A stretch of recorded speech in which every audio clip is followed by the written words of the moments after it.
ദൈവനാമം മഹത്വപ്പെടുമാറാകട്ടെ. ഈ പ്രഭാതത്തിലെ നമ്മുടെ വായന ഭാഗം വിശുദ്ധ മർക്കോസ് എഴുതിയ സുവിശേഷം 11 മുതൽ 13 വരെയുള്ള അധ്യായങ്ങളാകുന്നു.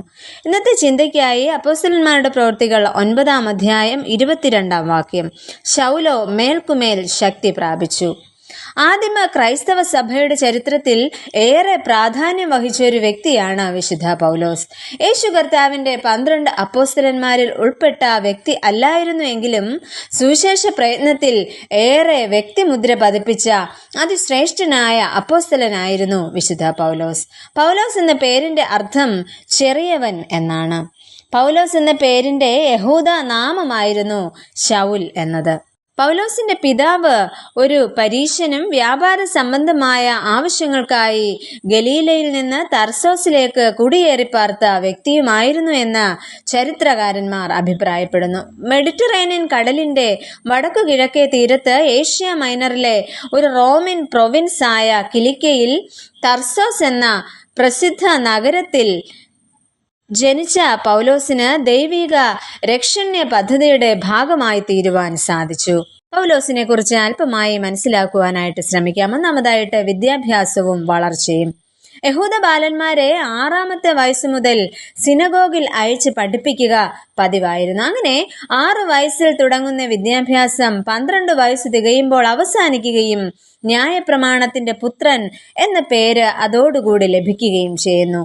പൗലോസ് ഒരു റബ്ബി ആകുവാനായിരുന്നു ആഗ്രഹിച്ചത്. ഹില്ലേൽ സ്കൂളിന്റെ സ്ഥാപകൻ ഹില്ലേലിന്റെ കൊച്ചുമകനായിരുന്ന ഗമാലിയേലിന്റെ ശിഷ്യനായിരുന്നു പൗലോസ്. ന്യായപ്രമാണത്തിന്റെ പുത്രൻ എന്ന പദവി ലഭിക്കുന്നതോടെ പ്രാഥമിക വിദ്യാഭ്യാസം കഴിയുകയും അതോടൊപ്പം എബ്രായ ഭാഷയിൽ പ്രാവീണ്യം നേടുകയും ചെയ്യുന്നു. ഇത്തരത്തിൽ വിദ്യാഭ്യാസത്തിനു ശേഷം സ്വദേശത്തേക്ക് മടങ്ങിപ്പോയി അന്നത്തെ പതിവനുസരിച്ച് കൂടാരപ്പണി എന്ന തൊഴിൽ പൗലോസ് അഭ്യസിച്ചതായും കാണുന്നു. തുടർന്ന് യെരുശലേമിൽ തന്റെ സഹോദരിയും കുടുംബവും ഉണ്ടായിരുന്നതിനാൽ അവിടേക്ക് മാറി താമസിച്ചതായും കാണുന്നു. തന്റെ പെങ്ങളെയും മകനെയും കുറിച്ചുള്ള സൂചന അപ്പോസ്തല പ്രവൃത്തികൾ 23-ാം അധ്യായം 16-ാം വാക്യത്തിൽ നമുക്ക് കാണുവാനായിട്ട് സാധിക്കുന്നു. രണ്ടാമതായിട്ട് ദൗത്യ നിർവഹണത്തിൽ അഗ്രഗണ്യനാകുന്ന പൗലോസ്.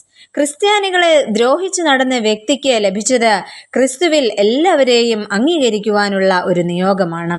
യഹൂദ മതവിശ്വാസത്തിന്റെ തീക്ഷ്ണതയിൽ അടിയുറച്ച് വിശ്വസിച്ച് മതഭ്രാന്തനായി ക്രിസ്തു സഭയെ തകർക്കുവാൻ ജീവിത ദൗത്യവുമായി ഇറങ്ങിയവനെ ക്രിസ്തു സഭയുടെ ദൗത്യം നിറവേറ്റുവാൻ അതിതീക്ഷ്ണതയുള്ള ജീവിതമായി രൂപപ്പെടുത്തുന്നു. അങ്ങനെ രൂപാന്തരപ്പെട്ട പൗലോസ് കർത്താവിന്റെ രക്ഷണ്യ പദ്ധതിയുടെ ഭാഗമായി തീരുന്നതായിട്ട് നമുക്ക് കാണാം. 3 മിഷണറി യാത്രകളിലൂടെ ധാരാളം സ്ഥലങ്ങൾ സഞ്ചരിച്ച് സുവിശേഷം പ്രചരിപ്പിക്കുകയും ക്രിസ്തുവിന് വേണ്ടി അനേകരെ നേടിയെടുക്കുകയും ചെയ്യുന്നു.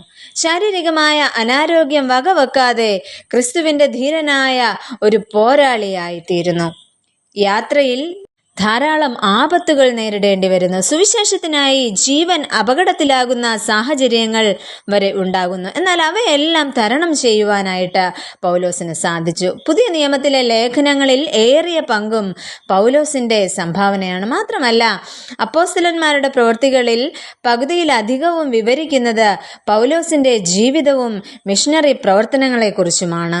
എന്നാൽ പൗലോസ് അപ്പോസ്തലന്റെ ജീവിതത്തിലെ അവസാന നാളുകളിലേക്ക് വരുമ്പോൾ AD 67-ൽ നീറോ ചക്രവർത്തിയുടെ ഭരണകാലത്ത് റോമിൽ വലിയ ഒരു തീപിടുത്തമുണ്ടാകുകയും അതിന്റെ കാരണക്കാർ ക്രിസ്ത്യാനികൾ ആണെന്ന വ്യാജേന നീറോ ചക്രവർത്തി അതിക്രൂരമായ പീഡനം നടത്തുകയും ഉണ്ടായി. ആ സമയം റോമിൽ നിന്ന് 3 മൈൽ അകലെയുള്ള ഒരു സ്ഥലത്ത് വെച്ച് പൗലോസിനെ ശിരച്ഛേദം ചെയ്ത് കൊലപ്പെടുത്തിയെന്ന് ചരിത്രം പറയുന്നു. അങ്ങനെ സുവിശേഷത്തിനായി ധീരമായി പോരാടിയ പ്രഗത്ഭനായ വ്യക്തി ഈ ലോകത്തോട് യാത്ര പറയുകയുണ്ടായി. പ്രിയമുള്ളവരെ, ദൈവം നമ്മെ ഏൽപ്പിച്ചിരിക്കുന്ന ഉത്തരവാദിത്വങ്ങളിൽ നാം അഗ്രഗണ്യരാണോ? നമുക്ക് പ്രാർത്ഥിക്കാം. പ്രിയ കർത്താവേ, അവിടുത്തെ രക്ഷണ്യ പദ്ധതിയുടെ ഭാഗമാകുവാനും ഞങ്ങളുടെ ഉത്തരവാദിത്വങ്ങളിൽ വിശ്വസ്തരാകുവാനും ഞങ്ങളെ സഹായിക്കണമേ. ആമേൻ.